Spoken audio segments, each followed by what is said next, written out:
Second only to sprouts, microgreens are the quickest crop food urban farmers can grow. If you have limited time space or gardening skills, let me introduce you to growing microgreens. You can learn how to grow microgreens, tasty, nutrient-dense fast food in just a few easy steps. What are microgreens?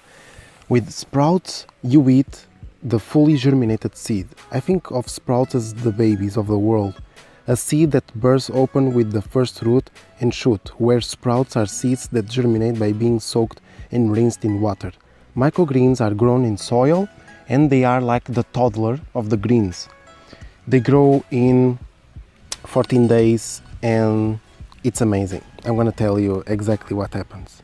Researchers found that microgreens like red cabbage, cilantro and radish contains up to 40 times higher levels of nutrients than their mature counterparts. Microgreens are young seedlings of edible vegetables and herbs harvested less than 14 days after germination. So it's amazing and perfect. So just like wheatgrass juice, these babies can be eaten and enjoyed as an addition to your meals. And in our self-experience with this superfood, you don't need supplements for B vitamins, you don't need any other source of protein because it's the most powerful. For example, the sunflower microgreen having 35 grams of protein per 100 grams. That's huge. It's the same as the hemp seeds, but in this case there's much less fat. I think there's very little.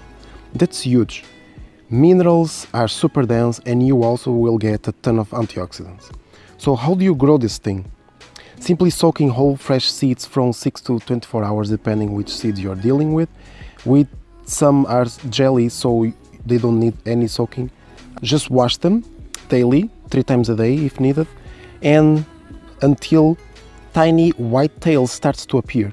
Then water them and put on the soil without burying them, and put them very much close to each other, but without overlapping them. Then put some straw or a magazine on top, and just to cover from the sunlight.